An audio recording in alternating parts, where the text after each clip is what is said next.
Salute, y'all. You already know what time it is. Let's get it.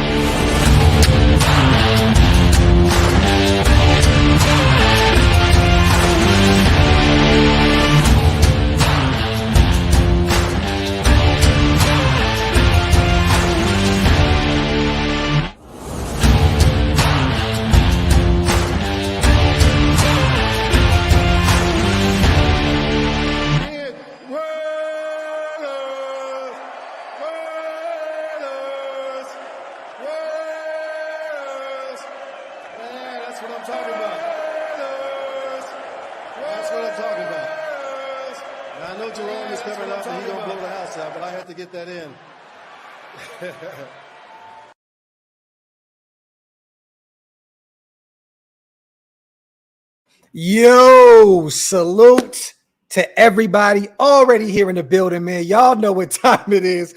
Welcome to the latest installment of the Graphic and Wasted Show. Or the Wasted Graphic Show, whichever way you like to slice it. I want to say one thing, everybody.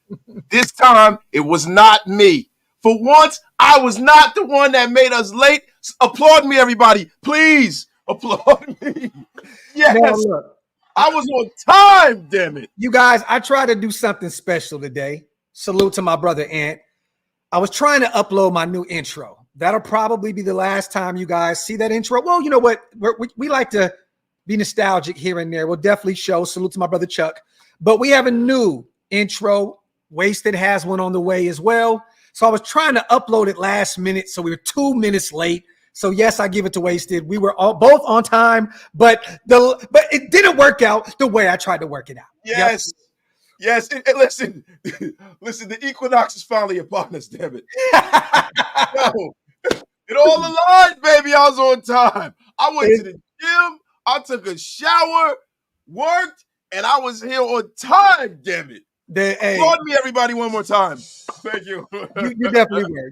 Once again, salute to my brother Ant on a fire intro. We're going to try and show you guys the intro during the live at some point. Also, salute to my brother L Fingers. Free L Fingers. Free my little bro for the slap on the intro. Absolutely bananas. So you guys will see that soon. How are you feeling, big bro?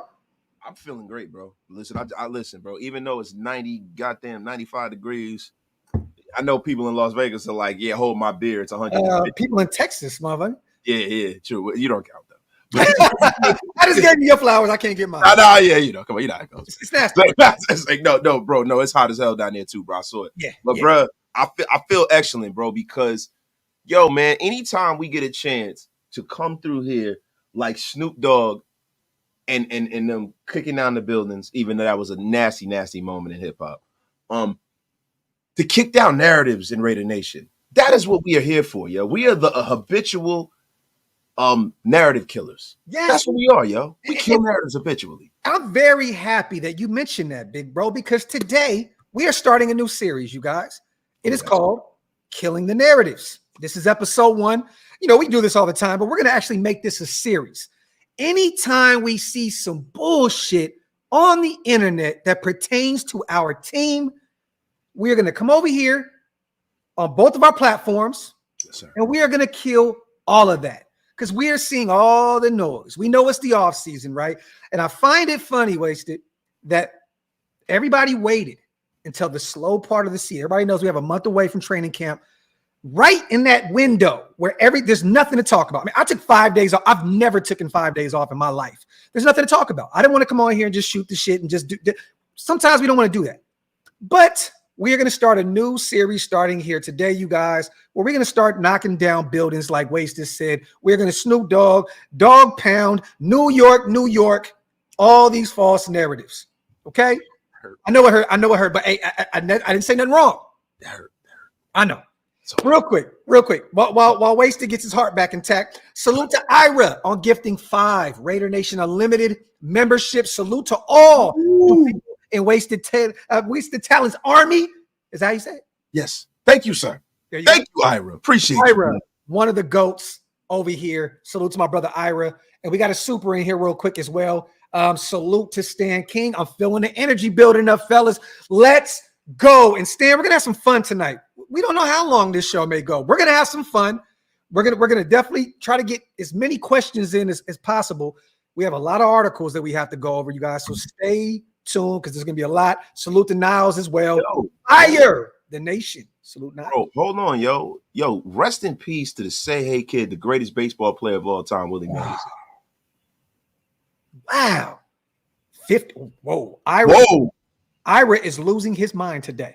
Ira, thank you, bro, for making great shits.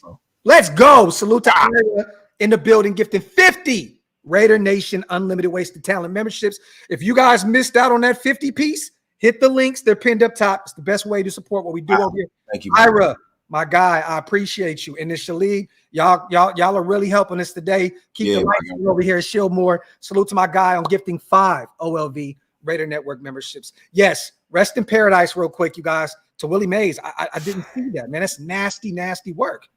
Yeah, Willie was like 93 years old, bro. You know what I'm saying? I know, but still, to see one of the GOATs, one of the man, him, Hank, it's like, yo, it's like the end of the innocence. You knew after Jerry West died, it was Bill Walton, Jerry West, now Willie Mays. It always comes in threes, right? Yeah. And it's like, man, it's like the end of the innocence. It really makes me sad because it's like selfishly, I'm like, damn, I'm getting older. Because all of our heroes are dying, right? It's crazy. Real quick, before we get to talking our shit, let's make a quick moment of silence, you guys, for the legend himself, Willie Mays. Rest in paradise to one of the greatest baseball players of all time. And the greatest, damn it. I don't care what nobody says. I'll say top 3. But let me get to the shits because that's sad. But we're gonna talk about some positive things as well before we get to the shits. Salute to our brother, Garyon Conley. Yes, sir. People said he couldn't do it. I remember people in the chat trying to troll, and I see people continuously bashing him on the internet in the comments, and our brother just gracefully just doesn't pay any attention to any of it. Well, guess what happened today, you guys? Our brother Garyon Conley has signed a deal with the Dallas Cowboys. Salute to Garyon Conley. I am selfishly very, very happy outside of once a Raider, always a Raider. I'm going to have a good close friend of mine living in the Dallas area that's playing for the Cowboys. So, I love it, man. I get a chance to kick it with Garyon. We talked today. We were on the phone.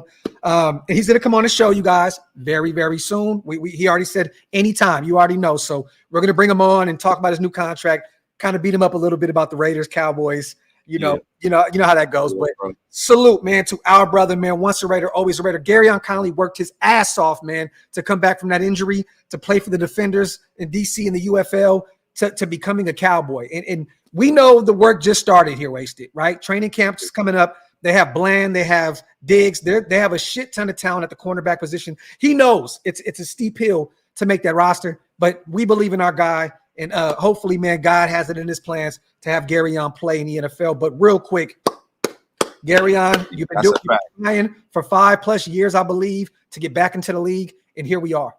So, bro, you know what's funny, man? When we spoke to him, the thing, and we've been communicating with him over the last year or two, and the thing that sticks out to me, man, is how solid of an individual he is, and how everybody tried to put that on him. Everybody tried to put how they felt. He was never going to come back. He was never going to make it. They put it on him, and he wasn't listening, bro. And see, that's the difference between a pro and a guy who's never made anything out of themselves, because you can't put your insecurities on them. They know what they have inside of them. You don't know what they have inside of them. That's why a lot of times, bro, I get uncomfortable when people get too critical of some of these athletes, because, you don't know what it takes to be a professional at anything, bro. And when you become a professional athlete, it's a lot of blood, sweat, and tears, a lot of sacrifice that people take to get to that point. And you got to respect that at all times, even when they make mistakes, even when they don't play well. You got to respect the grind, bro. And that's the thing I respect the most, bro. So no matter how this thing ends up, man, I wish him the best. And I salute the Garyon, bro. And more importantly, he pays it forward. He's with the youth every single day working on their games. The way I met Garyon, you guys may not even know. We reached out to each other. He was like, man, you got your sons? Let's meet at the park. Let's get a workout in. And that's how our relationship developed. He didn't have to do that. Now my son really believes he can make it to the NFL because he's now around players that have played in the league and one now that is back in the league. When I told my son right now he's playing for the Cowboys, he said, ugh. He was like, I'm proud of him, but ugh. I said, hey, man, our guy's back. And I said, but we get to hang out with him. And he was like, you're right. So I'm happy to, call Gary on, a good friend of ours, good friend of the show. Congratulations to him once again. Salute to GA. We are going to talk about this right now. I hear Devontae getting traded to like 7 different teams. Does that mean we get 7 players for him? GA, I love that you brought that up, okay? Because we both have a lot to talk about. Salute to Ira once again. I'm in here, son. Yeah, that's right. Done, son. Done, son. Ira. There's a lot to talk about. So for those who have not seen all these radical articles that have been hitting the net as of late with our team, there's been a few different connections here, okay? I'm going to read one, and then I'm going to hand off the second one to you, Wasted, okay? Because that was the article you sent me, the Albert Breer one, all right? And I have them on screen. I'll read them. I want to get your take on them first, but I'm going to read this real quick. Davante Adams connected to a trade that would create a Death Star offense. This is from Fansided. It's funny as hell. They use our thing, like Death Star, right? So there was a rumor that was created the other day, I wonder why, on Bleacher Report, okay? And it had Gary Davenport from Bleacher Report suggesting a potential trade with Davante Adams to the Los Angeles Rams. Now, don't get me wrong. In Sean McVay's offense, Davante would probably have 2,000 yards. But with Puka on a rookie deal and Cooper Kupp, one of the richest wide receivers in the league, why would the Rams trade a first-round pick, 2025, for Davante Adams' wasted talent? And I want to, after Davante has quadrupled down that he does not want to leave the Las Vegas Raiders. He wants to be a Raider. Mind you, this is a California team. He's from California, but he grew up a Raider fan. Why would they need him with Puka there? He's going to have a big deal coming up very, very soon because he's one of them ones, and you're paying Cooper all this bread. Make this make sense for me, Wasted. Bro, it doesn't make any sense. And I'm going to be honest with you, man. The Rams, what are they going to trade him for? Like their looks? They've traded away so many picks over the last few years, bro. I'm not even sure. This is the first year that they've picked in the first round, taking Jared Verse in many, many moons, right? And they wanted to trade up. That was another rumor real quick. They said they wanted to go get Brock Bowers. Oh, yeah. I got it right here, right? Okay, but the thing is that, bro, one, it doesn't make financial sense, right? They're in a situation now where they're in salary cap hell right now. They're in salary cap hell. They have to make some tough decisions coming up with Matthew Stafford. Yes. There were a lot of players on this roster that they got to make some tough choices with. Yeah. Where the hell is all of this? Like, where are you getting this money? How are you going to rebuild that team? Their window is kind of closed because, listen, man, Aaron Donald is no longer there. Aaron Donald retired. This is nasty clickbaity work. And you know what? I'm going to call this man out by name, Albert Breer. Yo, you mother effer you. You got to stop with this, bro. This is the kind of thing that they do. They always try to attach drama to the Raiders all the time because it's easy. It ain't that easy no more, Albert Breer. And we're an emotional fan base, Wasted. Yeah, 1,000%. So we're going to do this. We're going to do this and give Albert Breer even more clicks, even though this is our way of getting that off of us because we're pissed. I'm pissed because, bro, how many fucking times does Davante Adams have to look into a camera and tell you that he don't want to go nowhere? He's happy where he is. How many times do people got to throw his name into? Yo, is there another wide receiver that might want to get traded in this league? Well, let me play devil's advocate, okay? I agree with you, but I can understand how somebody else, and salute to my brother Ant in the building. I'm about to play that video here shortly for everybody to see. You already put the bass signal up there. Ant, salute to my brother. If anybody needs any videography work, anything, any visual stuff, make sure you hit me up, man. I will get to my brother Ant. He is one of the best in the business. But I have to say this, as playing devil's advocate, these guys, it's clear that they know Davante is a competitor, right? If we don't win this year, and it's apparent he's getting up there in age. He's getting there closer and closer and closer to the end of his career. Albert Breer knows that Davante Adams is a competitor. He wants to win one before he leaves. It'd be more if he won one with us, the team that he grew up loving. But he understands that Davante wants to win a Super Bowl. He wants something else to add to, that resume going into, the Hall of Fame and he'll be a first ballot type guy. So I understand why people use this because it's easy clickbaity shit that can bring us all in, but it also does make some sense. Devontae's saying everything right. He is. He's saying, I want to be a Raider. And I believe that he's saying that. But if this season goes haywire, and this is what Albert Breer said, salute to our brother Wasted for bringing this up. He actually sent me this a little while ago. This is what he said on Sports Illustrated. I also believe that the roster is ways off, and the long-term quarterback for Pierce and first-time GM Tom Telesco is not on this roster. So there's a pretty logical scenario out there that where they will become sellers at the deadline. They would, at the very least, get calls on Crosby, which doesn't mean that they would trade him. He's still only 26 years old. So it'd be different than dealing Devontae or Colton Miller, our star left tackle, but they would get to see his value in other teams. So he did this in a way, right, where he kind of saved face a little bit, right? He knew what he was doing because he knew that this was going to get us hyped up, get us amped up a little bit. But this is what these writers do, right? They put something out there, and if it happens, I told you so. If it doesn't happen, I never said it was going to happen. I'm just saying that people are going to start making calls. Well, there's a shit ton of other teams, Albert Breer in the NFL, that are way worse off than where we are right now, that have some star players on that team that you could be writing and talking about. You know what I mean? It makes no sense. Graphk, I know you're trying to be, the devil's advocate. I know you're trying to be professional, but yo, let's take the media pundit hat off and let's put the Raider hat. And Robert, I got you. I'm gonna answer that in 2 seconds, brother. Let's put the Raider hat on. Just let's remove all of our professionalism. Graphk, this is stupid. It's stupid. This is plain old stupid. You know why? Because all right, the Raiders are in the business of winning football games, just like every other team in the National Football League. Why on God's green earth will you trade one of the best players to ever come into this organization in his prime? Yeah. For what? Yeah. For what? For that doesn't make any sense, right? Ira, and with Devontae Adams. Wasted would love hold up real quick. Ira, Wasted would love another 50, son. Definitely. Go ahead, brother. Oh, appreciate that. But brother, listen. So when you talk about Devontae Adams, no, this is not the NBA, bro. NFL players go to situations that they're comfortable at, and what they do is they try to build.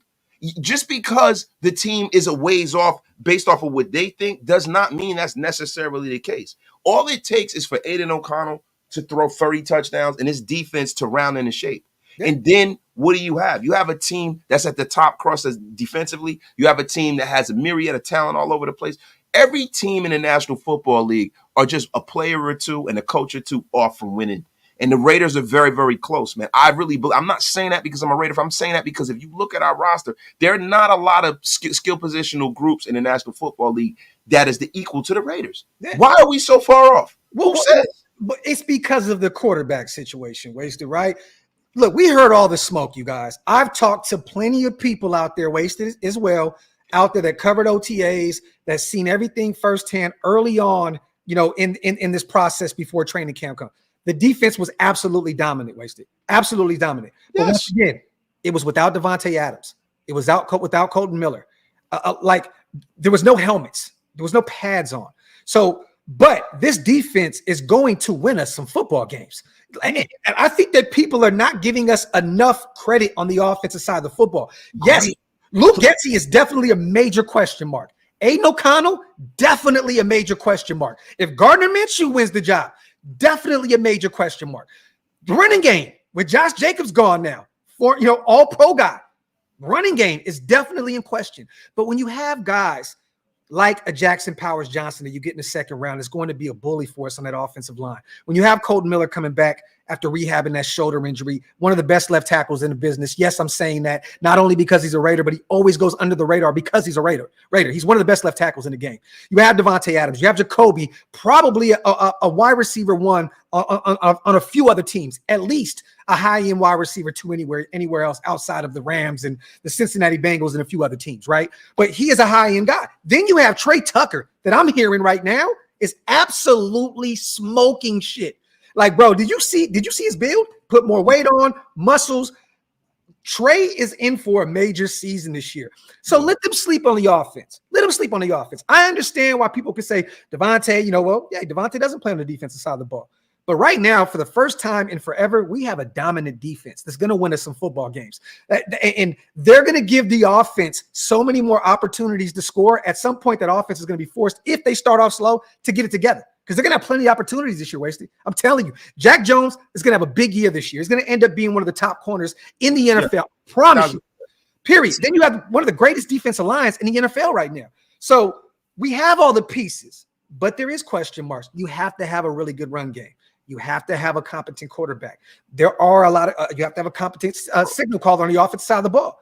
There's some questions out there. Bro, every team has question marks, right? Now, these are the two, and if you want to harken back to what I've been saying for weeks, the two biggest question marks on our offense, besides our quarterback, are Thayer Munford and Jackson Powers-Johnson.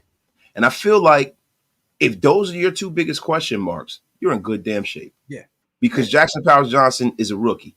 Yeah. He's playing out of position as a rookie, right? So that's something that we can't poo-poo that, right? Then you have Thayer Munford, who to me looks like he has taken a step forward in his development. He goes against Max Crosby every day in practice. That means something, right? Yes. The only thing with Thayer Munford is people will say that Thayer Munford's skill set does not translate to the zone blocking scheme, right? Yeah. Translate more to a power blocker, right? But Thayer Munford, if you notice, has come into camp in incredible shape. Mm-hmm. He looks like he's moving a lot better, and I think Thayer Munford, he's looking really good out there right now. And I think Thayer Munford he's gonna answer the bell. I really do. So if those two guys answer the bell, now what you have is you have a kid who learned two offenses as a rookie and did well, right? The one thing Aiden O'Connell is a hard worker, and he understands, how to run an offense. This is what I got from the kid. He's accurate. He has a strong arm. He doesn't have to go out there and beat Patrick Mahomes to win. Never. You know why? Because he has a Hall of Fame wide receiver to the right of him. Yeah. He has a Pro Bowl wide receiver to the left of him. He has a generational talent at tight end. He has another one that might be a generational talent as well. Colton's never been a Pro Bowler, but he should have been. So I know what you're saying. No, I'm not talking. I said, did I say left tackle? I meant wide receiver, bro.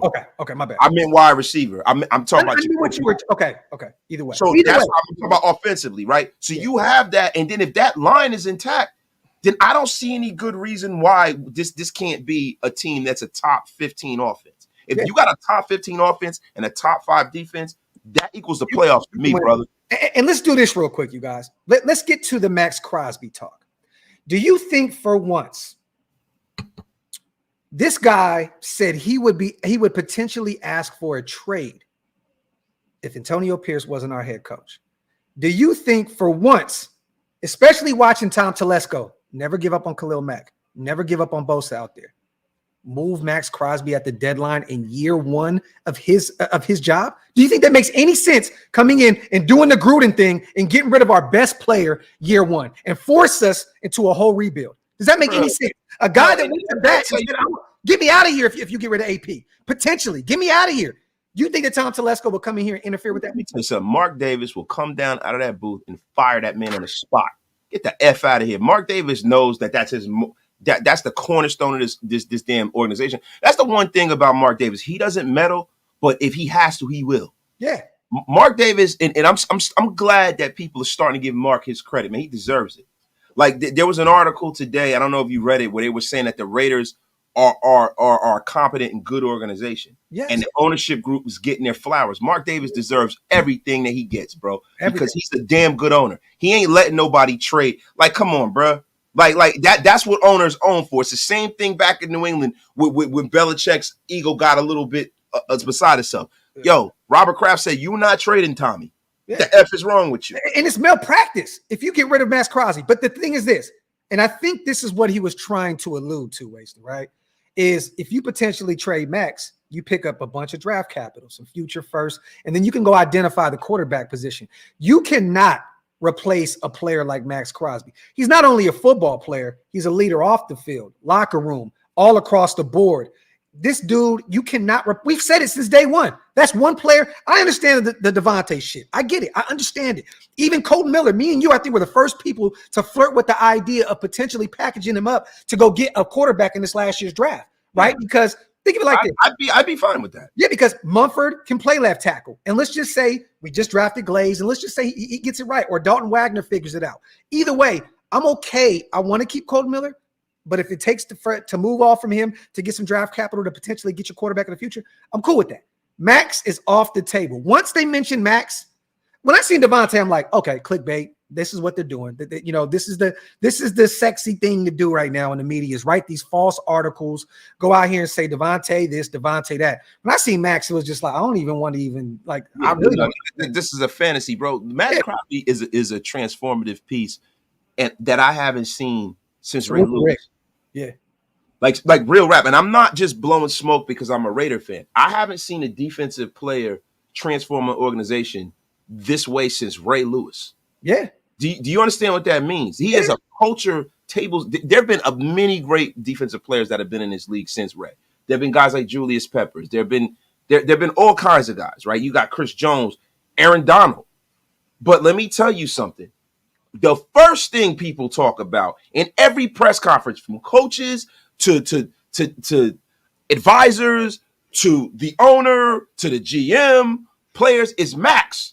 Yeah. Rookies coming in is Max. That's what everyone talks about. He's the guy who sets the culture of this new rebuild for the Raiders. There's no way he's going anywhere. He will retire a Raider. I guarantee it. But you know what, man? Albert Breer has put out some great content in his illustrious career. Albert Breer has been one of those ones that he's been a great source for football content. I'm more irritated with the people that claim to be Raider writers or people that are fans of this that entertain this foolishness. Entertain this bullshit. We're not going to put any names on it because we're not going to do that. You know what I mean? They know who they are. There's plenty of them. We can just have to go down the line with this shit. Stop entertaining it. If Devontae has said it out of his mouth multiple times, he's not going anywhere. He wants to be ready. Why keep writing these stupid false flagged articles and continue to try to get the nation stirred up? People always ask why we're so toxic and why we're so, why the DC thing went the way it went, right? And this and that. What was the reason the Pac and Biggie shit happened? Wasted? The media. The media. It wasn't real. It was the fucking media. Most problems in life are imaginary. Yes. Narratives shape wars. Like, have you ever seen the movie Wag the Dog? Yes. Yes. This is propaganda started and actually got America into World War II. Yes. Propaganda, right? Propaganda is huge, man. There was a we're not going to compare the two, you guys. We're just saying. No. I'm not saying that. I'm just saying, right? Yeah. Propaganda is a large reason why wars start, right? Not to get too in depth, but there's a reason why it used to be against the law for the news to not report propaganda. Now that burden of proof is gone. Now the media could just report. That's why you notice that the climate of America has changed, right? Yeah. And I'm going to be honest with you, man. I want people that claim that they're Raider fans that write and this and that. Stop doing that. Yeah. Salute to Ira with another. What a bang. Oh, my God. Salute to my brother and the GOAT himself.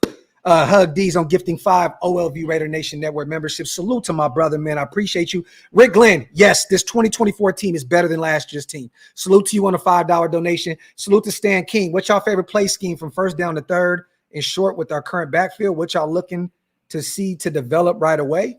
Stan King said, what's y'all favorite play scheming from first down to third? In short.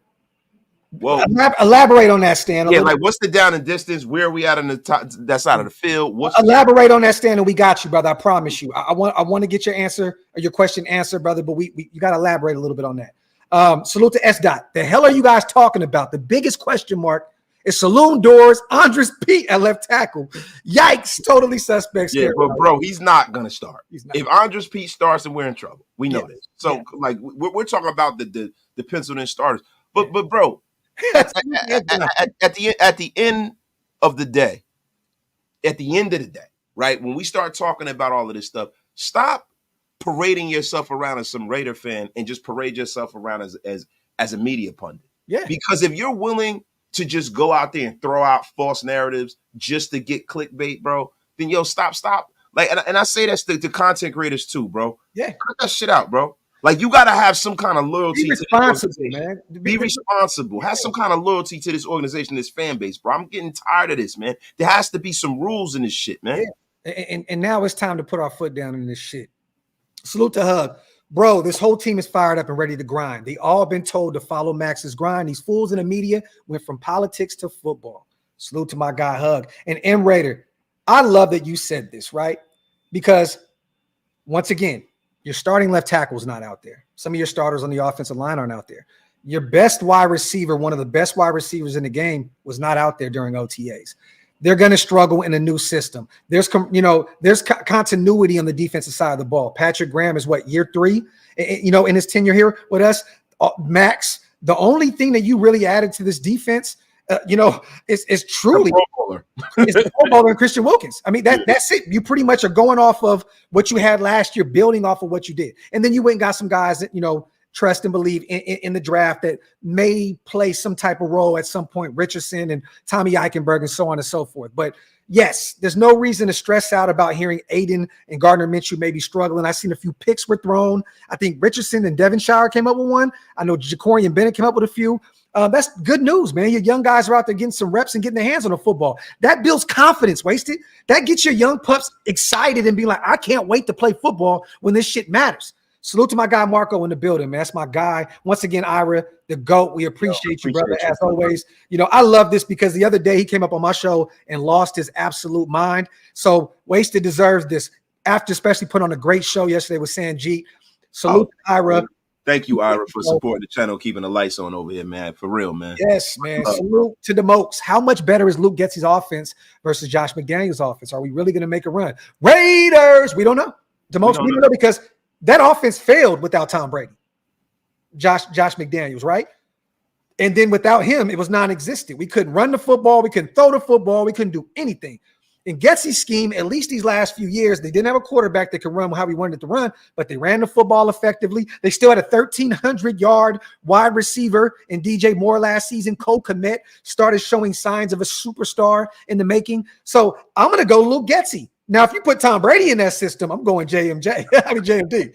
Nah, Josh McDaniels won Super Bowls with his offense, bro. No, with Tom Brady at the helm, Wasted. Yeah.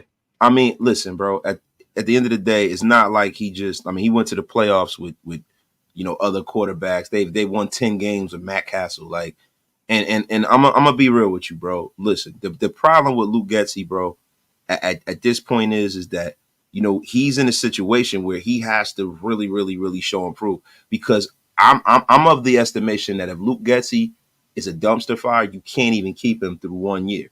Yeah. Because this is a team that needs to prove that they can win now in Las Vegas. This is a team and Antonio Pierce where he had this thing going in the right direction. They have to really, really prove that they can win. And if they don't have the right offensive coordinator here, they have to go seek that. Because Sanjit said something yesterday, man, and I don't want to steal his thought, but I tend to agree with what he said. I never looked at it like this. Offensive coordinators are almost more important than the quarterbacks. Because if you look at it, Andy Reid without Patrick Mahomes was in the Super Bowl. Andy Reid's always been a perennial winner with Donovan McNabb, Kevin Cobb, all these people, right? But how does Patrick Mahomes look without the development under Andy Reid's thumb? How does Brock Purdy look without Kyle Shanahan? How does the Rams look without Sean McVay? And the thing that the Raiders need to seek is the next guy like that. Now, Luke Getsy comes from that tree, but if he's an absolute dumpster fire, if he can't simplify things, if he can't relate to these guys in a real way where we can see it's tangible, they need to move on and grab the next young mind and bring him in. That's almost even more important than finding the quarterback, because you can have a transformative offensive mind that can come and take a very pedestrian quarterback and win. Oh, my God. Ira with the bang, bro. Appreciate you, my brother. Hold on. Oh, shit. Salute to Ira. Wasted. Remind them how to get that gifted membership. Lot left on a Bang Zoom. Salute to Ira. I'm going to put that up on the Bang Zoom, Ira. Is it possible to merge Wasted and yours to one chat? Now, we see one chat, Chris. You guys see two different ones because, well, you got to be on one channel. We see one. on the back end of things on StreamYard. So it's not possible, brother. We wish we could have you guys all in one chat. That'd be phenomenal, but it don't work that way because we both have separate channels. Salute to you on the $5. Salute to Stan. My bad. Thinking about how many tight end sets we might see early in the season. Okay, salute to Stan. Now it's all good, brother. We were just trying to figure out what it was that you meant, man. You know what I mean? Salute to Stan, one of my guys over here in the chat. Salute to Ira, man, my dog. We appreciate you, brother, as always. You guys, hey, Ira. Appreciate you, Ira, man. So Zoom. Because of Ira, I want to do something real quick, you guys. You know, we have a pretty good amount of people in the chat real quick. Do you guys mind if I show you guys this new intro? Ira, you know, look, you doing your thing. You know, you blessing the channel. We would love to give you guys a quick. You mind wasting if I show this real quick? Go ahead, bro. I want to see what you guys think of this real quick because I haven't even really gotten an opportunity to see it like that. So let me see. Share screen. Boom. Let me see. What is this one on? Salute to everybody here in the building, y'all. As always. Okay, there we go. Father's Day. All right. Let me see if this shit leather. Let me see if this shit's leather, y'all. Can you see this right here, bro? Oh, yes. All right. Let me see if I can. Let me see what this looks like.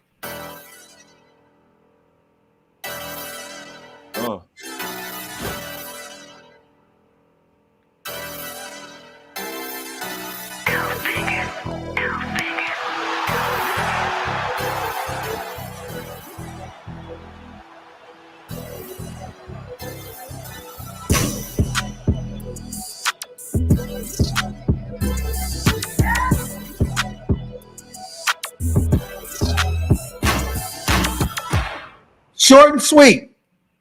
Short and sweet. Ooh. Straight to the point. Everybody kept saying the one that we have right now, the one I have right now is too long and so on and so forth. 35, 40 seconds. Quick shit. Get straight to it. It's just, you know what it is, man? I just want to hear some hip hop elements, man. The Home Depot music is running its course. Yeah. It's running its course, man. Home Depot music is running its course. But I'm going to be honest with you. I love it, man. I mean, images are crisp, short and sweet. You know what I'm saying? Yo, that shit is hard, bro. Real shit. And with my back, bro, it was very difficult to jump on that field goal post. I'm letting y'all know right now. For the love of the game, y'all. For the love of the game. I had to climb up a damn field goal post to get that look with some flip-flops on and my socks up to my kneecaps. But salute to you, Wasted. I appreciate you, brother. MC Raider says, Graphk, this intro fits you. No disrespect. The last one was commercial. This is you, bro. I love it. I love it. And salute once again to our brother Chuck. He put on he just sent great stuff to us. I just, every season we got to reinvent. We got to do something different. Oh, no. Chuck is the man, man. We love Chuck, man. Yeah, nah, definitely. Let me see. He said, Graphk climbing pose. Hey, yo. Wow. Shot F are you doing, Graphk? Man. You know what? I'm mad at myself that I didn't, realize what this man just said, man. Graphk, that might be the worst pause of the year right now. Bro, I said climbing. I said field goal post. I said field goal post. I didn't say pole. See, man, you don't. Let's not get on this conversation we had the other day. I can definitely cook this whole shit. We'll have to wrap this show. Hey, I'm telling y'all right now, if I said what Wasted said the other day on the phone, the Home Depot music gonna be on in 2 seconds. Bro, I don't even know what you're even talking about, bro. I'm gonna be honest with you, bro. I will put my hand on any religious book you want. And swear that didn't happen. I don't know what he's talking about, Yana. You can't take me to court, bro. It's funny that Ant said he gave me a boost when he's lying. He was in a parking lot 100 yards away with the drone flying over me, and he's only 5'1", little short bastard. Salute to Ant. You giving me a boost, bro? I mean, you only weigh about 50 pounds. Yo, Ira is losing his ever-loving mind. Wow, Ira, thank you, my brother. Yeah, listen, the Wasted merch is coming, man. I'm just trying to farm some things out because I don't want to get hit. I got a lot of really good ideas and I want to make it Raider centric, but there's stuff that when I upload it looks too close to things that are copywritten. So I'm just I'm farming it all out right now. I don't want it to get taken down because they will hit you on what's it called again, Graphk? I'm sorry, man. What? The clothing thing that we use. I forgot. Thumb down right now, bro, because you didn't know what the fuck you was talking about. You see that shit pop up next to your shoulder? Yeah, get the F out of here. That's hilarious, bro. Salute to the markets. I don't know what you mean. Yeah, I know what you mean, but I don't want to. Not Spotify, Shopify. Yeah, man. Salute to DeMarcus. But Wasted, what do you know about that mob music vibes? You already know. See, he knows mob deep. We know mob figures, DeMarcus. See, rest in peace to the Jack. Salute to DeMarcus in the building. Let me get these supers in real quick before we get back to the show. Salute to everybody. Thank you guys for the kind words. Once again, salute to my brother Ant. If you guys want some visual work done, make sure you reach out to me. I will get you guys to my brother Espn. I'm telling you, creative. My dude is doing massive things. And also, he is my brother that I own the hot sauce with. So there you have it. So we're keeping it in the family, man. I missed one super. Salute to Ben. I know he put one up here somewhere. Damn, I can't. There we go. Salute to Ben. We'll be ready to roll. Costa Mesa. And I love that you said that. I love that he brought that up, because for those who are wondering, you guys, these are the dates to keep an eye on moving forward, okay? July 21st, rookies report to Raider training camp. July 23rd, veterans report to Raiders training camp. August 1st, Hall of Fame game, Texans and Bears. That's interesting. CJ Stroud, Caleb Williams. You're not going to see Stroud. But August 10th, Raiders' first preseason game, Minnesota Vikings. August 17th, Dallas Cowboys' second preseason game. August 23rd, which I will be out there against the Niners. Final preseason game, August 23rd. August 27th, prior to 1 p.m. Pacific time, teams must reduce active rosters to maximum of 53 players. So around the end of August, we're going to start seeing this roster really take shape. August 28th, practice squads can be established with a maximum of 16 players, 17 players, and one player qualifies as an international player, which is David Agoa. And then, we can continue to go, home opener, all that, blah, blah, blah. But that's the offseason activities going forward for our Raiders. Once again, salute to JJ. Wasted need to make a bang Zoom intro. Factory. Yo, it's a lot of things. Yo, this season, bro, I'm going to be honest with y'all, man. We've been talking about this a lot. You guys are going to see some things, man. We trying to take this thing to a whole nother level this year. Yeah, a whole nother level this year, man. Yeah, you guys are going to see it in real time, man. We're working behind the scenes like crazy this year. Yeah. I want to ask you something, bro. Not to go too far off, right? When you look at this roster, man, what are the things that concern you? Because I know we give a lot of hopium at times, man. But what is the thing that concerns you the most, man? I mean, we talked about it. You know what I'm saying? I mean, realistically, man, can Getsy get it done on the offensive side of the ball? You know what I mean? Like, can this run game get going with this? There's a lot of question marks in that running back room, bro. Can Zeus continue to do what he did last year in a different scheme? Remember, he did this in Josh McDaniels' offense, technically. You know what I mean? I mean, can he do this in Getsy's scheme? Can Alex Madison be the guy to come in and take some reps if Zeus struggles? You know what I'm saying? Like, the offensive side of the ball is where the question marks are. And it all lies to me with Luke Getsy. Can he bring the best out of Gardner Minshew or Aiden O'Connell? You know what I mean? I just got to say, I know that sounds like a broad answer, but I have to say the offensive side of the ball. Defense, there's no question marks at all. Barring any health issues, that defense is going to be phenomenal. You know what I mean? But if I had to say outside of just a complete offense, it's easy to say the quarterback position, right? I mean, but to be honest, even if you have a bad quarterback, let's just say you have a bad quarterback, you got to be able to run the football. And I don't know if this run game can make up for the deficiencies that these quarterbacks may have, if that makes any sense. No, I totally agree. The thing about the running game for me, though, I think Zamir White is a pitch count running back. They need to stay focused on committing to the run. And that's the one thing with Luke Getsy that I wonder about. Is he going to stay committed? Because he kind of started to abandon the run a lot in Chicago. You know what I mean? And then he doesn't have the kind of quarterback where he can make up for that like he did with, you know what I'm saying? Like he did with his quarterback in Chicago.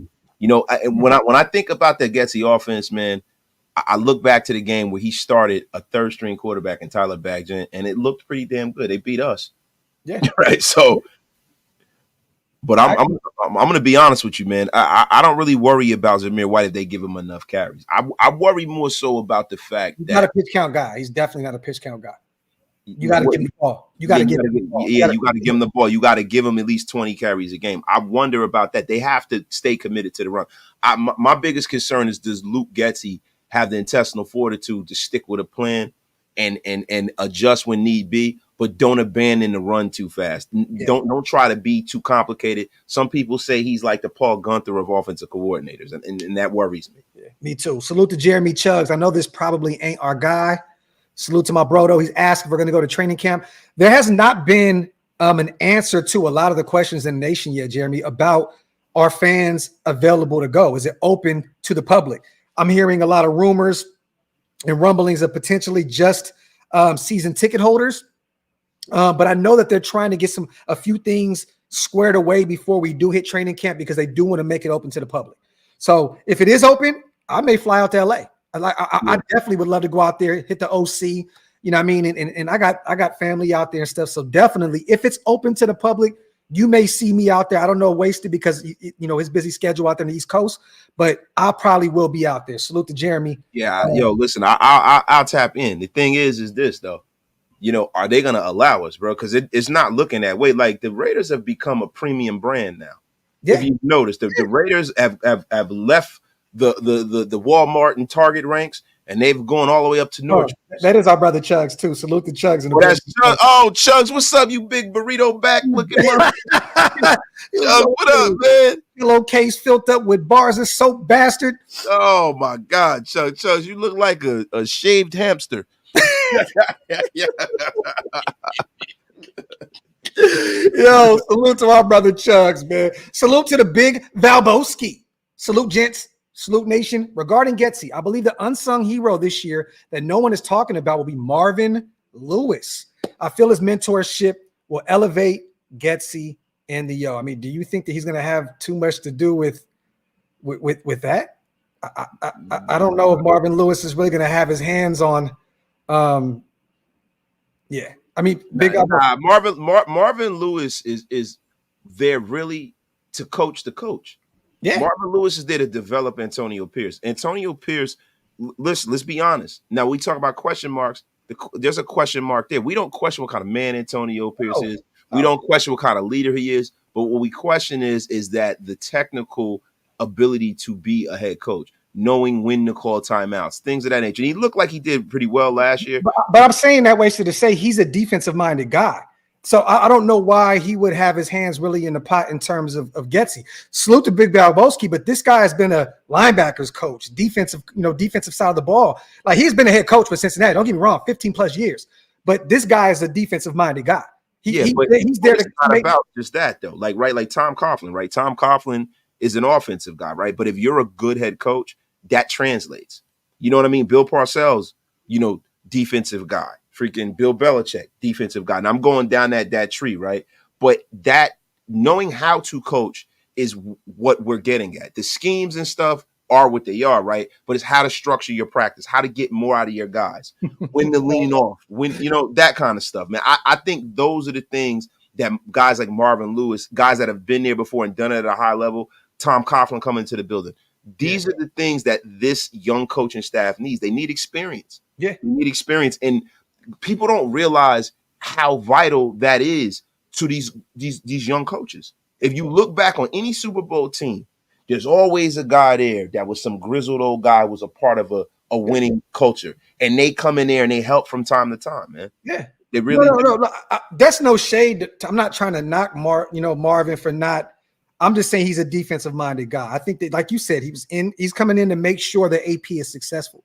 You know what I mean? And he's also there to make sure that defense takes the next step this upcoming season. Like, simple and plain. I just don't know how much Marvin is going to have to do with anything on the offensive side of the ball. I think that AP is saying, Getsy, run that. And mind you guys, Tom Coughlin is still in and out of that organization. He's still, helping AP every step of the way as well, just like Marvin Lewis. So maybe AP says, hey, Tom Coughlin. If Big Balboski said Tom Coughlin, I can see that, because, like you said, offensive-minded guy, right? Mm-hmm. Then him and Getsy can lean on each other. I just think that Marvin is such a great defensive-minded guy that I don't see him really having any stake in the offensive side of the ball. Yeah, I mean, not from a schematic standpoint, but I think from structure, how to run the practice, like things, those little nuanced things that as fans and as pundits that are not inside the building, we don't look at. But there's certain little gems that he can pass along. I think experience is the best teacher. You can pass a gem along that's pertinent to what you're doing on any side of the football if you've been successful and ran an organization at the level Marvin Lewis has. Marvin Lewis was pretty much the GM in Cincinnati. Yeah. Like this guy has run an organization from top to bottom. So I think that there's always something tangible you can get from a Marvin Lewis. No, definitely. Like I said, that's no knock on Marvin. I just know he's a defensive-minded guy. Salute to 10 Commandments. I want to give a shout out to the Raider coaches, allowing the defense to cook. Do you remember when Kuntz got yelled at by McDaniels during a QB drill? Hey, 10 Commandments, do you remember when Gruden yelled at Max Crosby about batting balls down with Derek Carr in the building in Oakland? It's happened before too, right? Yeah. But I agree with you. Do you remember? Oh, there you go. He said at the end of it, I pretty much just finished his super, man. I didn't even read it all. But salute to 10 Commandments. Yes, they're letting these guys play football. I love it, man. You don't want to make any of your players feel less than by going out there and giving more, if that makes any sense, right? Yeah, you know man. I mean? You got to lean into what's working, man. Yeah. You got to lean into what's working, man. I get tired of coaches that come into an organization. Oh, and Joe Philbin. I forgot that we got Joe Philbin on the offensive side of the ball helping us as well. And that's another well-respected guy, too. Yeah. Look at Matt on that. Yes. Yo, I love it. But, I love coaches that allow their team to be great. No matter what side of the football is on, they allow their team to be great. There have been a lot of teams, man, throughout this league who've had a coach that's supposedly an offensive or defensive coach, and he comes into a building where you have a juggernaut offense. You got to be smart enough just to let them do what they do so you can get some wins instead of letting your ego get in the way. I think John Gruden did that. I think Josh McDaniels definitely did it. He let his ego take him out of a lot of wins for this organization. Now, I saw something in the chat, Graphk, and I wanted to kind of harken at this and get into some more football stuff, right? Somebody was just saying how Tom Telesco passed on, drafting a running back. He let Josh Jacobs walk, and he brought in Alexander Madison and all of this stuff. And the one thing that we got to look at, and this is just from my standpoint, is that the one thing I love about Tom Telesco is he's allowing guys to develop. You have to allow your homegrown talent to develop. So for him not bringing in a running back that's a real challenge as Zamir White, I have no problem with it. Because guess what? One of the easiest things to find in this league is a damn running back. Yeah. Let Zamir White cook, man. I agree. Salute to Jerry. He said, Chug said, waste his head like a used eraser. Yo, Chugs. Yo, Chugs, yo. That's crazy, bro. Salute to our brother Chugs. Hey, Raider for life. I will be in Vegas the 13th covering the Pac-12, whatever they got going on at Allegiant Stadium and some other stuff. But if I'm back in time by the 18th, definitely DM me. I'll hit up Mitch too. We'll get together. We could definitely have a drink. Salute to Raider for life. Appreciate you, brother. Hopefully you make it out here. Hopefully I'm around. If so, definitely let's get up and get a drink. But I got to put that back up on there. That's crazy, man. Hey, Chugs, man, you look like a baked potato. Yo, that shit is hilarious, bro. Salute to the chat. One thing we haven't even said yet today, you guys, do us a favor. Wipe them feet. Pay your bar tabs. Hit that subscribe button. Hit them thumbs up, you guys. It definitely helps us remain in the algorithm and all that good stuff. So salute to everybody here in the building. He said, bro, a used eraser, bro. Yo, that is insane, bro. Yo, Chugs, man. Yo, we got to get the roast session going back, man. I mean, you could actually be the actual roast. You know what I'm saying? But, like, we got to get this thing going. Chugs is built like Paul Bearer. Yo, you stupid. Yo, Chugs, man. A whole ass yam. Damn, Chugs. See, Chugs, you should have left it with the used eraser, man. Yeah, Chugs. See, now it's terrible, yo. You know what, bro? We got to do a 2-on-2 live show. We got to get Chugs and Mitch on, and me and Wasted, and just let us cook. Bro, they didn't. hey, Wasted. You know, these some suburb kids. They didn't grow up in these barbershops that we grew up. Yeah, they don't understand, bro. Chugs, they don't know nothing about that, man. Hey, Chugs got the gout.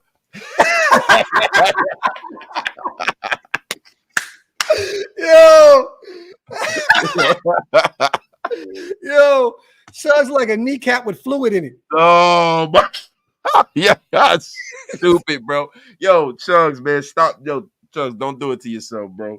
Yo, Chugs look just like Max's knee after that KC game and shit. Yo, my God, bro. Salute to the chat. Shoes, yo. He's stupid. Yo, Chugs, that's my dog, man. Yo, Chugs is that's my brother. And once you meet him in real life, bro, he's just such the coolest dude in the world. I swear to God, bro. Chugs he does look surprisingly like an Ewok. Yeah, he looked just like a shaved Ewok. Yo, motherfucker like Otis on WWE and shit. Stupid, yo. Yeah. Salute to everybody here in the building, y'all. You already know what time it is, man. Get some questions in. We're about an hour in. We're not done yet, you guys. We want to just give our piece and our take, on all this craziness, man, that's going on in the nation in terms of these articles that are being written about our team, our best players, potentially all of them on the damn trade block at this point, right? It's just nasty work. And salute to Chugs. He said, I don't want to know about Wasted Barber. Reason he always got them hats on. Hey, Chugs. Doppler radar, Chugs. Listen, don't worry. You know what's funny? It's one or two things that's about to happen, bro. I'm either going to shave it all off or I'm going to Turkey. Yo, I'm going to be looking like Nori pretty soon, bro. Yeah. Nah, but Chugs, though, like real shit, like, it's funny because, hold on, bro. I was trying to do something. Damn, bro. I was trying to bring this other article up. Nah, but Chugs, like, real shit, bro, if you ever get an opportunity to be around Wasted in real life, dog, I swear to God. Swear to God. Yo, see, now here you go. Bro, yo, Chugs. It is not that ever watch one of the most greatest shows ever. Wasted has the James Evans haircut. Yo, nah, grab, yo, he glazed. Okay, hey, you know what? It ain't that. Hey, Wasted. Prove me wrong. Take your hat off. Nah. I'm the LL Cool J. Bro, his hairline looks like a spinning top. Bro, Graphk, I know you not talking, Graphk. You look like a living thumb. Get the fuck out of here. Fucking Megamind and shit, bro. I swear though, bro. Man, like Wasted really has a whole NASCAR circuit. Bro, you know what's some bullshit, yo? Because I can't control the chat. I can't pull up the pictures of you. See, that shit is weak right there, bro. I see how it is. Roast session, me versus you, Mitch and Chugs. How about that? What's your my effing team? Yo, salute to everybody here. Gargamel looking motherfucker. Diabolical Graphk is in the building. Oh, we just have this so fun. He said listen, my man's got a cul-de-sac. Oh, yeah. Yo, listen. Hey, somebody pull up a picture of Gargamel for me. Yo, he's stupid, bro. Let me see. Hey, Sarah, I don't have no hair. I have none. So, fresh baldy over here. You know what I mean? Only a chosen few can pull that off. And clearly Wasted can't because he ain't cut that. Oh no, I can pull it off. I just don't. I have more hair. I don't need to do that. Only thing I need to do is just, go get my nori on. You know what I'm saying? Just get my nori on, bro. That's all. Oh, hey, the nori is nasty, bro. I'm gonna get my nori on, bro. I'm gonna be up here. Like Dambo Menge.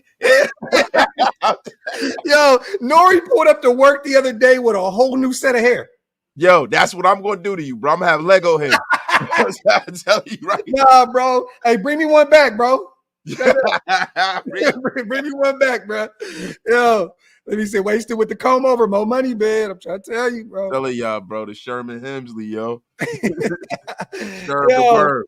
Get them questions in, you guys, before we get out of here, man. We want to get you guys involved as much as possible in the show. You guys know we're one of the most interactive shows on YouTube in terms of the Raiders, man. So get some questions in. Let's have some fun. Salute to my guy, Marcos. Not a question, but who remembers when the Raiders went to Canada for that preseason game and had to play on an 80-yard? What year was that? Bro, that was in the 90s, bro. That was a long time ago. I remember it, but I don't remember what year, and I don't remember who we played. Bro, it was a long time ago, bro. Was that year we played? It wasn't Green Bay because we played Green Bay in the preseason. What was that, bro? Let me see. I'm gonna look that up real quick. I gotta see that Raiders playing in Canada. I forgot when the hell that was. It was the Packers game. It was the Packers, yeah. In Winnipeg. Look at that, man. Wasted with the knowledge. It just I mean it happened 1998. Bro. That's crazy that I actually that shit was wow, bro. I mean, bro, you were 48 years old, bro. When I hope you remember that shit, bro. It was just yesterday. Come on, relax, yo. Come on, yo. Nah, salute to 209, man. Bro was reported. I seen that. But I love that we stood pat right there. I love that. You know what's so funny, man? The NFL's a dirty game, Wasted, right? Because the Rams tried to trade up, right, to go get Rock. Bowers. Brock Bowers. Well, I had two things mixed up because I'm going to go to the next segment, right? So they couldn't. They tried to offer the 19th, the 52nd, and then they took our guy, Florida State defensive tackle, right? In the second round instead. And they acted like their whole plan was to always reunite him and Jared Verse. Did you see the call? We got you guys together. It was the plan. It was like, no, it wasn't. You were planning to move that pick to go get Brock Bowers, bro. Like, it's so funny, man, how this shit works. But I wouldn't have did that. Brock Bowers was the best player available. Like, why pick up an additional second-round pick when you have a talent like Brock Bowers there available at 13? Look, if you can look back to Tom Telesco's history as the Rams GM, his superpower was drafting first-round picks and knocking them out of the park. Mm-hmm. He's not the greatest in the middle rounds, but he definitely knows how to draft blue-chip talent. Now, UDFAs as well. Yeah.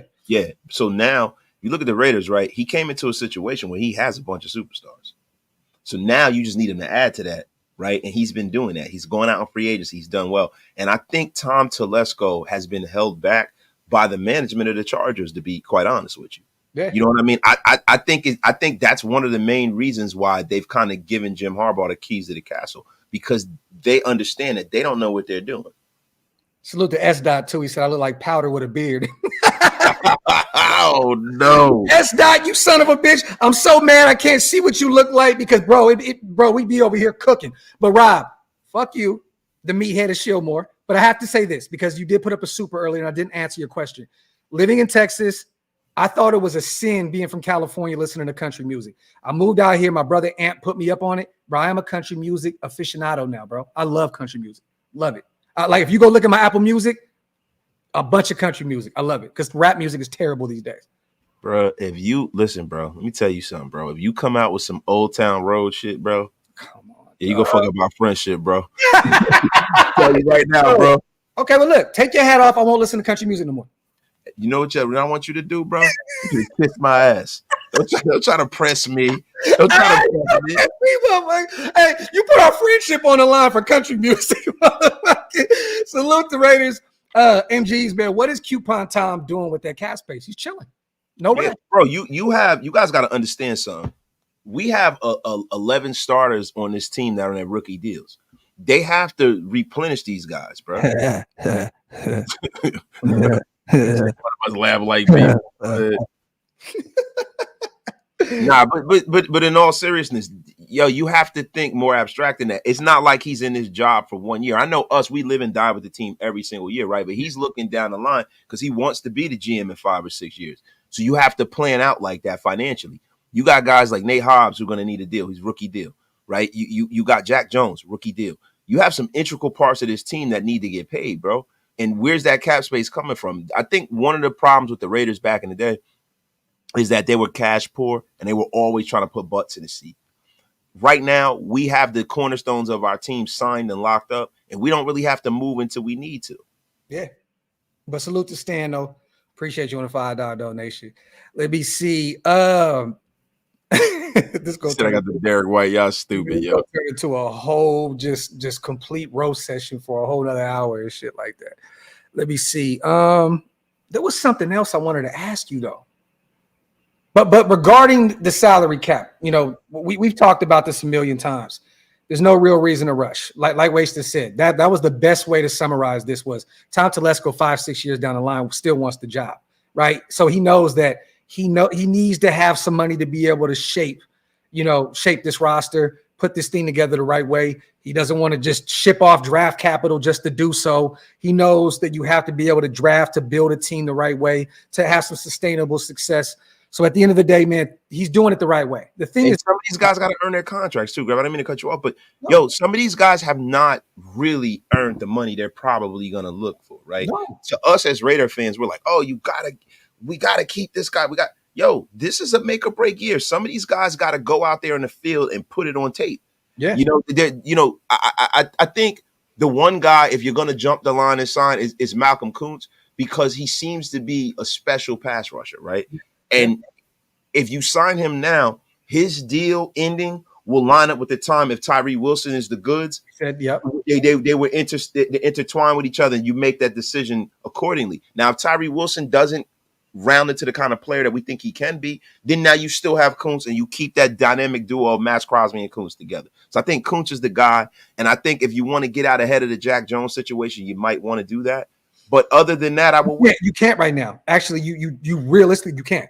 Yeah, I forgot Jack, the way Jack Jones is contract. You can't. So next year we can put some money to the side and take care of Jack Jones, depending on the way what kind of year he has. But you're right. I think the only guy at this point that you can even look at in terms of giving a real big extension is Malcolm Kuntz. Now you could look at Divine Diablo. You're not going to have to pay him a shit ton of money. You could bring him back for the cheap. Robert Spillane's not going to cost a lot of money. We talked about this. The linebacker position is the new running back position. These guys are not getting paid a shit ton of money. So I would probably operate under the assumption of let's get Malcolm Kuntz out the way, even though we have Tyree here.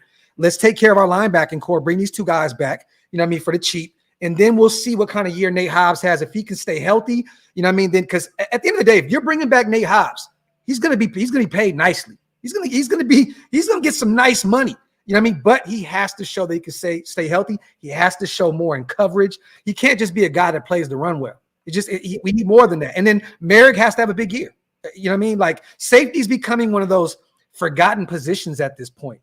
And some of these guys, bro, I'm telling you, bro, like safety is becoming one of these positions where, what do you mean, bro? That's been said a million times. Well, bro, it depends on what kind of safety you're talking about. Now, you're talking about a box safety, but if you're talking about a safety that does it all, those guys are blue chip players who do get paid. Why is Justin Simmons a free agent right now? Well, because the Denver Broncos they're in salary cap hell. Why is anybody else paid Justin Simmons right now? He's a top 3, top 5 safety in the NFL right now.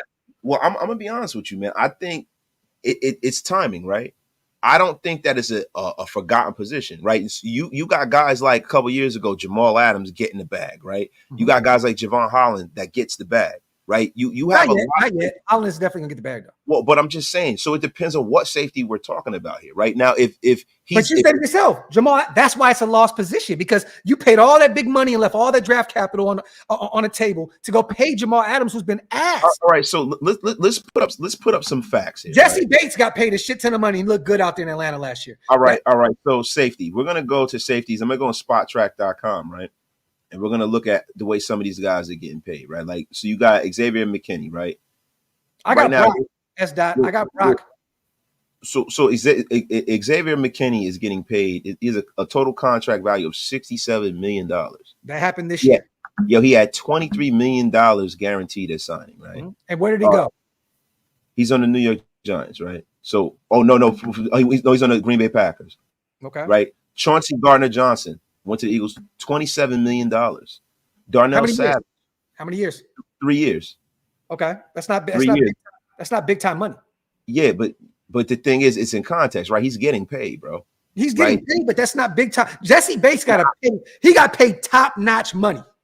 Yeah, but bro, this is the thing, bro. Like, so you're talking about a couple of years ago, bro. We're looking at total value right here, right? Xavier McKinney's number 1 right now. Yeah. Bro, that's big money, man. $67 million. That's big money, bro. To the top of the line guys are still getting paid. But there's certain teams wasted that takes care of the defensive side of the ball. Green Bay is always one of them. They're always going to take care of the defensive side of the ball. They've always paid. Historically, they've paid safeties. I'm just saying when you look across the NFL, like a lot of guys, these safeties aren't getting paid what they used to get paid. Bro, to see Justin Simmons on the open market right now, knowing that his spot track is only, what was it?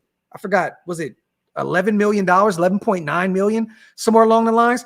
That's insane to me, bro. Like, he's one of the best safeties. I don't give a shit if he's 30, whatever now. Like, bro, he's a phenomenal player. Bro, see, this is the thing about that. There's a lot of times where you see a player twisting in a win like that, and he's a clean player too, as far as injuries goes. There has to be something else in play there, right? So, like, I'll give you an example. We were all talking about Xavier Howard. Why is this guy still out there? What the hell's going on, right? I mean, and then you find out sending dick pics to kids and shit. Well, that's not what he did. But what he did was he sent the kid's mom. The kid is not a kid; he's a teenager. But he sent a teenager illicit pictures of his mother, which is terrible too, right? So it's a but wasn't it him doing something to the mother? I don't know, but they said it was illicit pictures of his mom from what I read, right? So either which way, that's a terrible human being right there, right? That's not a guy you really want in your organization. So we got to look deeper into the Justice Simmons thing, because to me, you know, you look at certain teams, right? The teams like the Steelers, right? They went out there and they prioritized the safety on their team. You can't necessarily say that, bro. There are some teams that prioritize, especially defense first teams like the Raiders. The Raiders are going to have to pay, man, because you need a safety to make this thing work with Patrick Graham. You definitely bro, I would pay Merrick that kind of money. I would pay him the money that Gardner Johnson got with Philadelphia. That's fine. I'm okay with paying him roughly $9 million a season. That's not bad. Go look at Jesse Bates' contract right now, real quick. And I'm pulling it up right now. Atlanta paid him a shit ton of money, and I wanted to bring him in, but then I'm like, why are a lot of these safeties just still lingering around? Like Jesse Bates is a phenomenal talent. He went down to Atlanta, wasn't he? He was an All-Pro this year. Yeah, he was. Yeah, you know what I mean? But I'm just saying, for guys that play that well and not, and when I say forgotten wasted, maybe that was the wrong word. Yeah, I think it's always the wrong word. No, but fuck you. But what I'm saying is, though, like, right, when we agreed the linebacker position is the new running back position, right? Yes. Yes. No, but when we say linebacker is the new running back position, it's like, that's what I mean. Safety is like one of those forgotten positions. Bro, I think every position in football besides defensive end, quarterback, and left tackles are, I think that's what it is. I think because quarterbacks are getting so much money, and it's getting to the point for me that I think quarterbacks should have their own salary cap designation. It's getting like, the money is getting stupid when you start hearing about some of the numbers that they put up for a guy like a guy like Dak Prescott, right? And then you can take the numbers, right, and it's all these numbers, and they can say, yo, Dak Prescott is theoretically better than Patrick Mahomes and all this other shit. And, you know, people actually say stupid shit. Statistically, he's better than this guy and that guy. And like we're supposed to just believe that this guy's never won anything. Our eyes are not showing us what we're seeing. Yeah. It was the same thing with DC. Oh, Derek Carr's the top. They always put up some record that he broke, or some class that he joined that he don't belong in. Like, oh, he threw, you know, he's one of him and Dan Marino and all these guys. And it's like, bro, where the fucking wins at, bro? Because at the end of the day, I don't care about any of that. There's a lot of guys in this league, bro, who win football games who aren't statistically the best guys in the world. Let me ask you about the safety. Do you think a lot of this is coming from the fact that a lot of these collegiate players come into the NFL and the safeties they transition them into linebackers? Because you know, we're starting to see now that these linebackers kind of have to be, they have to be able to play the run and play the pass. Do you think that may be a lot, like look at Divine Diablo, converted safety from at the collegiate level? A lot of these guys, Tanner Muse, I mean, I know he wasn't successful, but they converted him from safety to linebacker. Do you think that's a reason why some of these guys are being, you know, left out in terms of the big time money? I think a lot of it's where you start too, right? Because you have a lot of guys who are always at the top crust of the heap because they were high draft picks, right? You don't see safeties getting taken in the top 10 anymore, right? So when they're coming to the league, a lot of these guys are getting taken in the third, fourth round, right? So they're not prioritized by the organization. A lot of times when you draft, like, give you an example, back in the day, a guy like Sean Taylor. Sean Taylor was a blue chip stud talent, was taken very, very high. He was paid and compensated very, very well. Jamal Adams was taken at the top heap of the draft, and that's why he's made an absurd amount of money for, you know, the amount of production that he hasn't really had in the National Football League. They were calling him the president and all this shit when he came out of LSU, and you see how overpaid Jamal Adams has been. But wasted. I love this because now I can say that you proved my stance right. Like, bro, you just said, look, I'm looking right now. The first safety off the board went number 50, went at 48 in the second round. Or no, 47, Tyler Nubin, my guy out of Minnesota. Yeah. Like, that's what I mean by forgotten position. Well, no, that's because we're going up watching safeties going to top 10. We see that. But see, this is the thing, though. It depends on the year, bro. This was not a great safety class. And we haven't had one in a long time. But when you have a guy that warrants that level of draft compensation, he gets drafted, like Mika Fitzpatrick and guys like that. So this is just not that year. But other years, when you have guys that are those complete players, they're going to get paid handsomely. I just think that what's happening in the National Football League is that the quarterback market is getting so robust and it's outpacing the rest of the roster. So you're paying a quarterback, like Dak Prescott is asking for $50 million a year. So if you got like you know what I'm saying? So you got one player, you essentially have one player being 30% of your salary cap. Yeah. And I think it's a trickle-down effect. It's trickle-down economics, man. And then these wide receivers are getting 20+ million a season as well. Some of them even 30. I mean, Jonathan Abram is a guy we drafted high. He's a first-round pick, bro. So you can't really say it. All depends on the year and how stupid the organization is. What's one word to describe Jonathan Abram? Forgotten. Yes, Wasted. Prove me right. The F out of here. You're wrong as you always are. Salute to my guy, Willie Mays, and salute to the Fire Bo Jackson jersey. I had that same one on the other day. It was like a triple XL that Wasted. I got from Wasted's closet. Does IU? Hey, Graphk like Gallagher. Gallagher, bitch. Yo, like add some fruit. Does IU get traded? So Money May, and once again, fuck you, Wasted. I say no. I say that they allow him to walk next year in free agency. I think at the end of the day, they went and drafted his replacement. They got the young kid out of Florida. He's going to be a dog. I seen him put up that video about, they don't want me, man. And blah, blah, blah. I believe, was it Adam Schefter, one of those refuted that they just said that wasn't true. Yeah. That the Niners do want him back. It just depends on how much money it's going to take for them to bring him in. So I don't think he's going to be traded. If they were going to trade him, they could have got some draft. They could have got some draft capital this last. From the rumors, Money Man, they were trying to move Debo, not Ayuk. You know what I mean? What quarterback do you think we can get next year? Look, I'm focused on the guys we have now. I don't even want to go that far yet. Dak Sanders, no. I'm cool. What games are you pulling up to this season? At this point, me and Wasted talked about Tampa Bay, potentially Baltimore, even though that's early on in the season. We'll look at a game or two in Vegas at some point, and then I know I'm going to New Orleans. And breakout player this year, go ahead, Wasted. Who's your breakout player? I mean, it depends. Are you talking about sleeper or a guy that we're dependent on? I mean, look, man, I think it's Aiden O'Connell. Yeah, I was saying I think Aiden O'Connell, man. Look, and I know, a lot of people that say, "Yo, man, you're just being a dumb Raider fan, and you're not using your brain." But yo, Aiden O'Connell, there's really nothing as far as peripheral stuff, right? Stuff that is not intrinsic.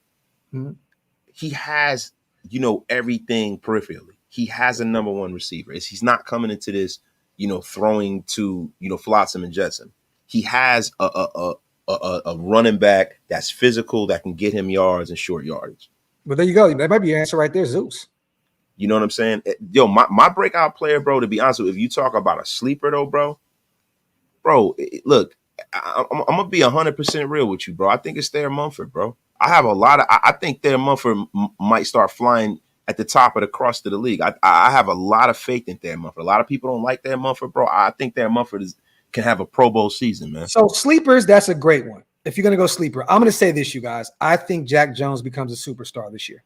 I do. Jack Jones is to me is not a sleeper. That's the most. I don't think he's a sleeper, bro. I think Jack Jones, bro, is a guy that you know he's gonna emerge. It's almost like in the NBA when Rajon Rondo got in the situation he got in. He had a lot of issues coming out of Kentucky, right? There were a lot of people thought he was emerging. As soon as you saw Rajon Rondo, you knew this is going to be different. The way Jack Jones plays the game and how free he is, that's something that most players in the National Football League struggle with, especially at corner, letting themselves go and making those athletic instincts. It's just when you see stuff like that, bro, and I saw that from Max Crosby too.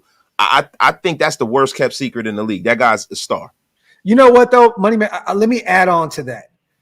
One player that I hope becomes a breakout player this year, because it's a needy position right now, is Jacorian Bennett. I hope he's the guy.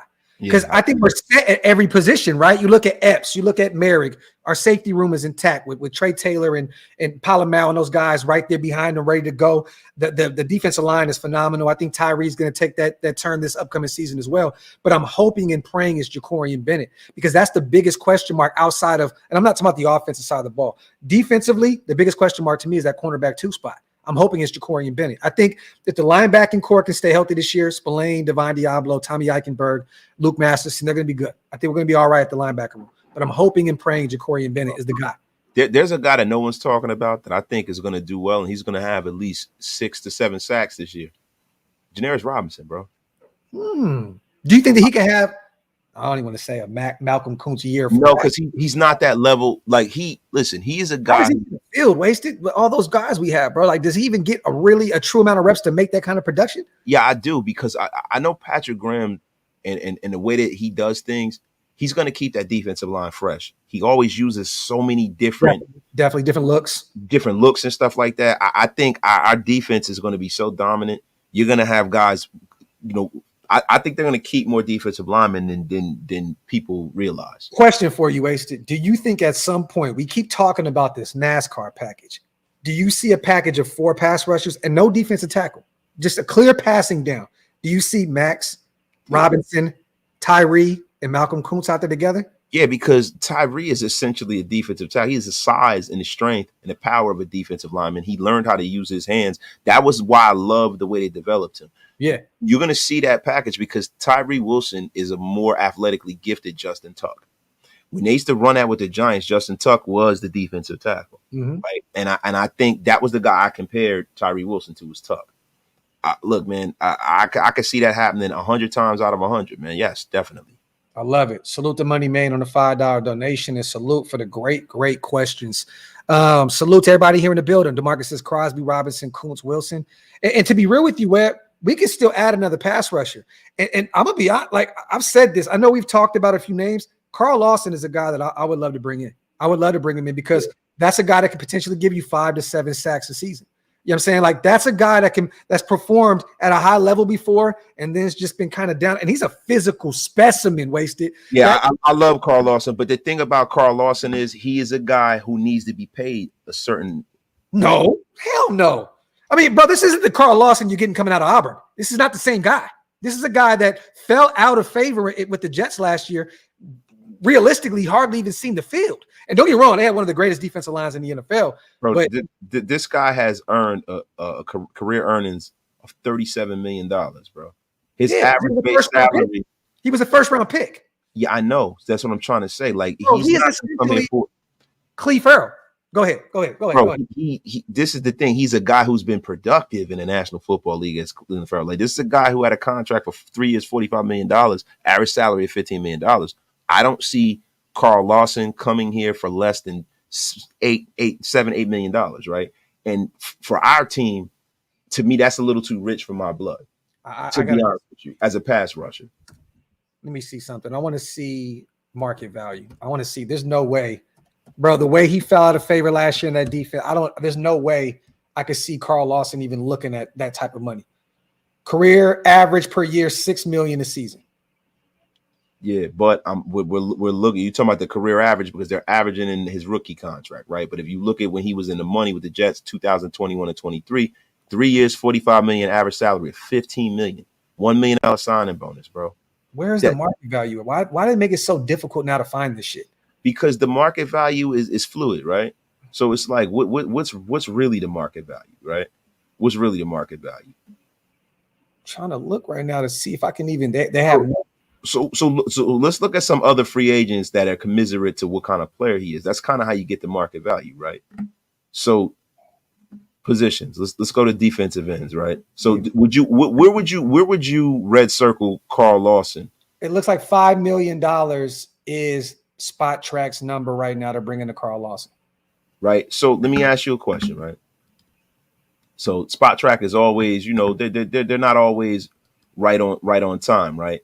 So if I'm Carl Lawson and I was just getting paid all that, I'm gonna hold out for as much money as possible, right? I'm gonna hold out to get on the field as much as possible. Coming to the Raiders, he's not gonna see the field as much as he would probably need to rebuild his career, right? So when you start talking about, guys like Jonathan Greenard, guys like Leonard Williams, right? Because these guys are defensive tackles and edges. So right, Danielle Hunter. $49 million, right? You can't mention these guys in capacity with Carl Lawson. No, but bro, I'm going down the list, bro. Let me cook it, bro. We going down, right? So when we start getting into Carl Lawson country, right? You start getting into the Bilal Nichols. He was a defensive tackle, right? But I'm talking about that kind of money. Danico Archery.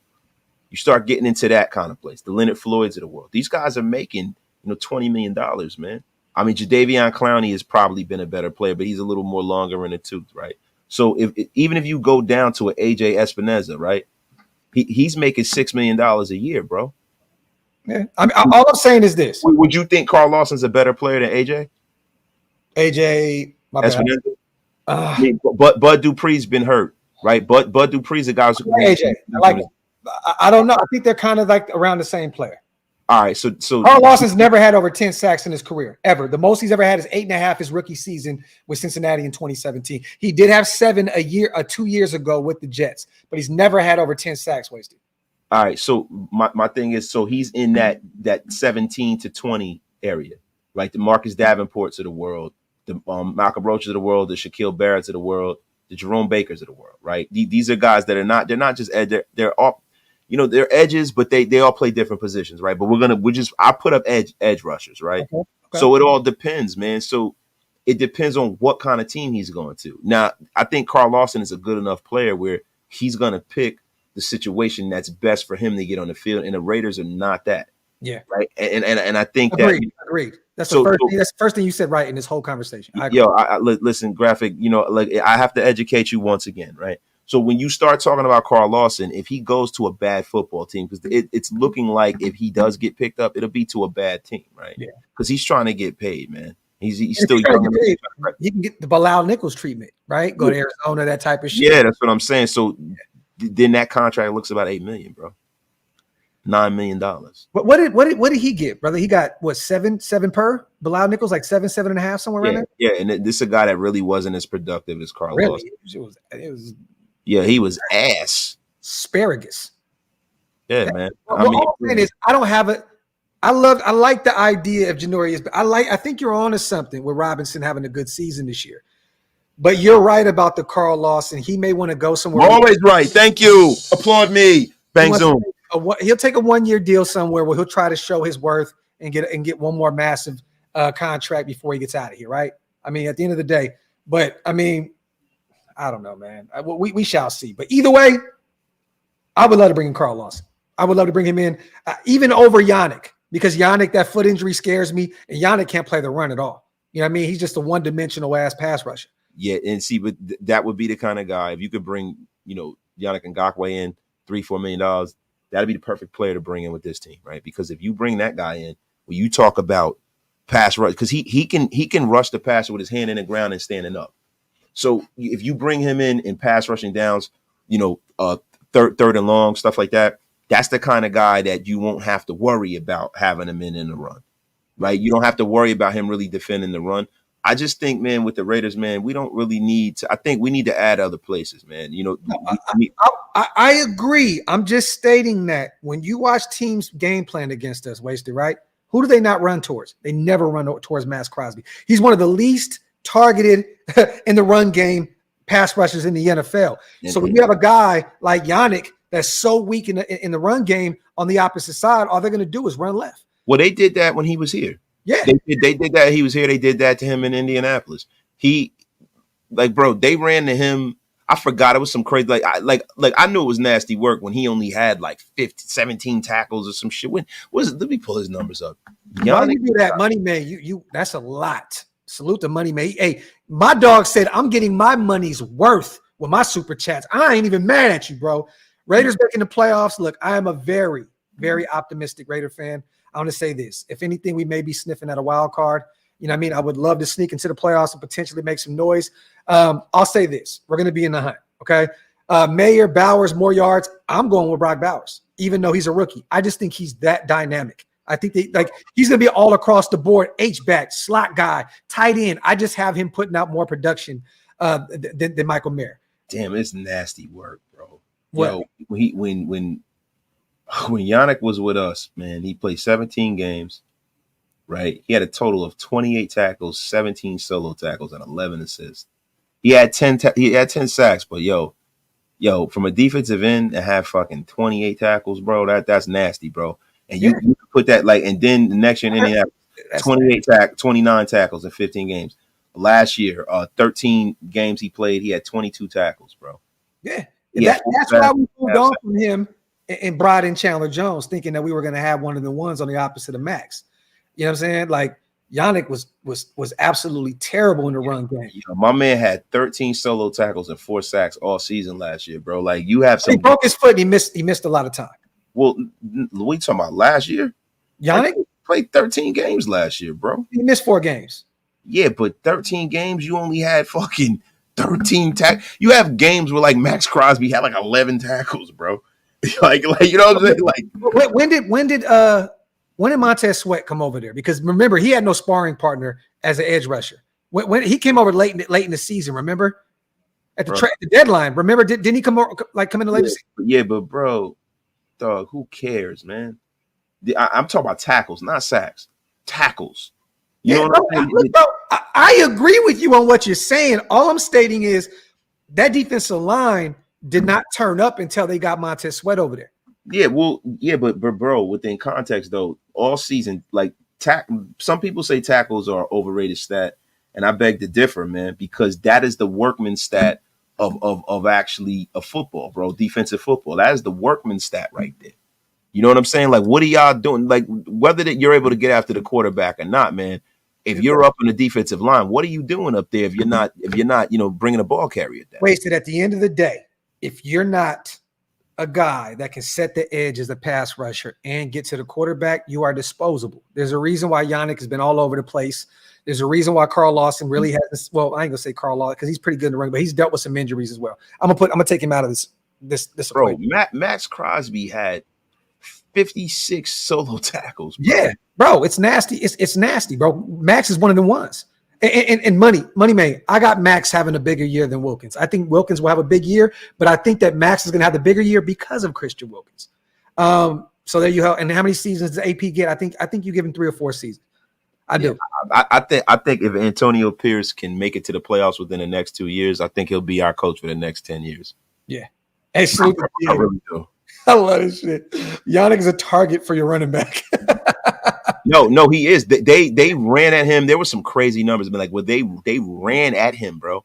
Yeah, they ran at him purposefully, bro. Hey, you know what's so crazy, Wasted? We go from a guy in Cleveland Furrow that can play the run game but not get to the quarterback. Then you bring in Yannick, that guy that can get to the quarterback but can't play the run game. Yeah, and it's sad because Cleveland Furrow was just overdrafted. He was, but he's a good player. Don't get me wrong, but I'm just stating the obvious that remember we like, man, he plays the run really well, but he could never get to the quarterback. Yeah, man. But you know the thing is, Cleveland Farrell, if you take him in the second or the third round, like he probably should have been drafted, he's still on this team. And that's the sad part about it. Draft position means everything. What contract you get down the line, you know, the kind of investment the team makes in you is very, very. It's nasty work sometimes, bro. Marvin, I would say Justin Jefferson, but that quarterback situation is very sketchy. It looks like Sam Darnold may be the starter out there because it looks like the young Michigan kid's not going to be ready to go. JJ McCarthy, all signs are signaling that Sam Darnold may be the starter there. So I'm going to go with Jamar Chase. I think that he's going to, I think he's safe to be one of those number one guys. If you go running back, wide receiver, just depending, you got to go either one of those guys as your first pick. I'm going to say Jamar Chase. Damn, yeah, Jamar Chase is Jamar Chase, or Stephon Diggs down there with, Stephon Diggs is a guy that's been very, very productive. And he's going down there with CJ Stroud, man. Listen, man. I think they're gonna turn up down there with Houston, man. I really do, man. I think you got to really, really, really start focusing in on those guys, man. I wouldn't take Diggs until the mid rounds in fantasy football. You talk about sleepers, right? No, not sleepers. Just who are you taking first? But bro, look, this is the thing. You gotta. From our team. He meant from our team. All right, yeah, I got you, Mar. But this is the thing. When you talk about fantasy football, bro, you have to project who the next guy is going to be, right? So with Justin Jefferson, this is a guy that, he's probably going to get his 1,200 yards, but I don't think he's going to be as impactful because he's going to have to play with a rookie and he's playing with a pedestrian quarterback, right? So you got to take that into consideration. You're over. Take this block. Wait, what? I'm not even looking, man. What even happened? He said, go do a Texan show. Hey. Go take this block. But yeah, no, Steam T. That's what I think. Diggs is going to be a second, third wide receiver out there. Like I don't see him as the number one option out there. What? Bro, I don't. Man, get the fuck out of here, bro. Just bro, he already has familiarity with the other two guys that he has with Tank Dell and who was the other kid that he has that they just read up. They just gave a nice little deal. I forget the kid's name, but whatever, bro. Get the F out of here, bro. But Marvin, if I had to choose, if you put defense in there as well, I mean, it's clear cut as Max Crosby, and then first it's going to be Devontae Adams. I mean, those are only your two options. Nico Collins, he's a baller. He's a baller. I don't think that Diggs is going to be that guy this year at all. I think that he lost a step last year. I think that Buffalo moved on from him. I think that Diggs thinks that he still has it like he once did, and he doesn't. There's a reason why Keon Coleman is wide receiver one now up there in Buffalo because Diggs he lost a step. I think you're wrong. Okay. Hey, you know what? The Texans can be great this year. Don't get me wrong, but they brought in a guy, an aging running back. They brought in an aging wide receiver. Yeah, I mean, you have a very young football team. You have to have a mixture, like a heterogeneous mixture of older and younger players to try to make things work. Diggs is still a number one, bro. Now, look, if you're going to take one player, it's CMC, right? But how the fuck did I not? Oh yeah, Christian McCaffrey, clear. But my Raiderdom will not allow me to take a Niner. Yeah, bro. I mean, let's just be for real. And I think a guy, if he stays healthy, is going to have a huge year this year. Is going to be Saquon Barkley too. I think Saquon Barkley with that Eagles line and Jalen Hurts and the way that they call plays and stuff, I think Saquon Barkley is going to have he's going to have a tremendous year. And the great thing about Philly, Wasted, you're onto something, is because what they're going to do, they're not just going to run him ragged.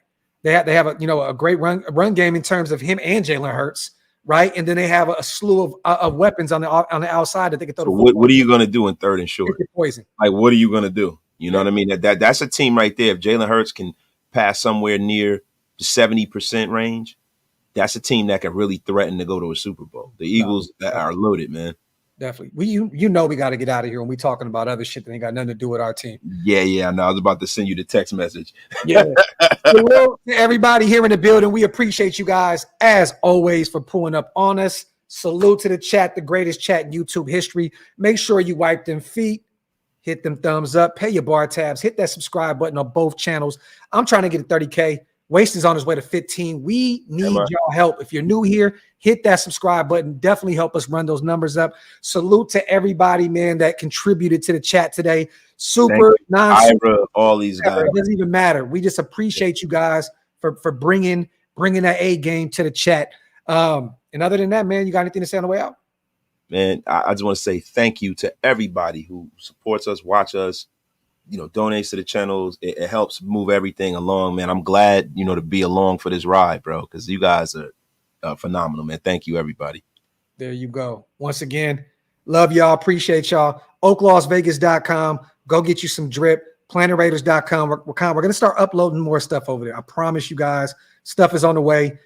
We've been busy with real life and all that, but we're going to start populating the channel again, the website. So stay tuned for that. And Any Given Sunday sauce now available on Amazon. Go get you a bottle, hit the review, leave a review. We'll do a video on it and all that good stuff. Other than that, man, we out of here. One.